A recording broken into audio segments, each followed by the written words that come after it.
I'm Fiore Millett's. This is Della Terra Italian Bistro, Zillionople, PA.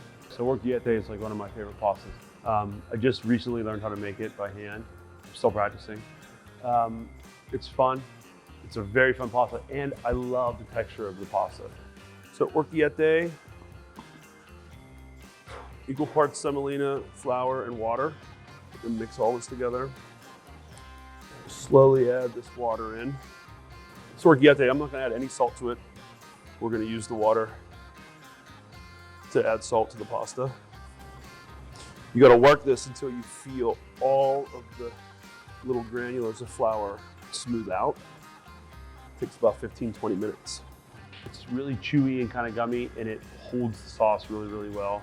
So I really enjoy using Orecchiette with whatever we can possibly put in it. It's a pretty wet dough, and it becomes pliable pretty quickly. Yeah, it's fun. You can make all kinds of pastas with that dough. Yeah, so we use a knife to kind of pull along the dough, and our intention is to pull it along the dough in a way that it pops up in the center without having to use your finger to flip it over like you saw us doing today. But what happens is the ridge of the knife pulls the pasta and it kind of really roughs it up. And then when you pop it inside out, you have this little hat.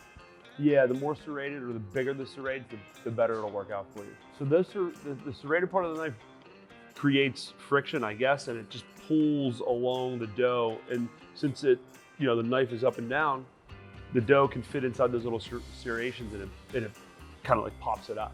I was doing a 10 gram little dough ball, but you can go bigger or smaller. I like that because I feel like they're not so small where you're not getting a whole lot of pasta sauce in the pasta itself. Where they're a little bit bigger, it's kind of this beautiful bowl that holds sauce as you're eating it. And they're not big enough where you can't put a lot in your mouth. Because when I'm eating pasta, I like to shovel it in as fast as possible. They don't have to dry. I would prefer them to be done right when I'm done making the pasta, and then in the water. Super boiling, super salty, boil on high, salt as much as you can stand, and then cook for about 4 to 6 minutes.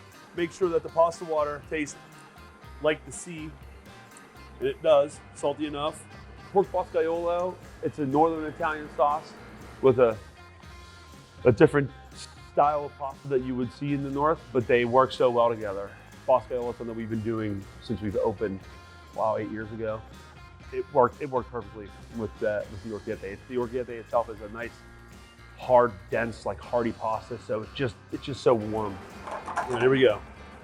Pasta's done. Like I said, we're gonna add a little bit of that pasta water. Yeah, so I'm obsessed with pasta grannies. I'm also obsessed with like anyone who makes pasta better than I do. And if you happen to be walking around Puglia and you see, alleys and whatnot with little table setup, you'll see these women just cranking out Orecchiette faster than you could ever imagine. It might be a good idea to check out one of those videos so you can see how terrible I am at making it. We want to build as much depth as we possibly can for this dish. So we're going to continue to toss it and add water until we think we're happy with the outcome.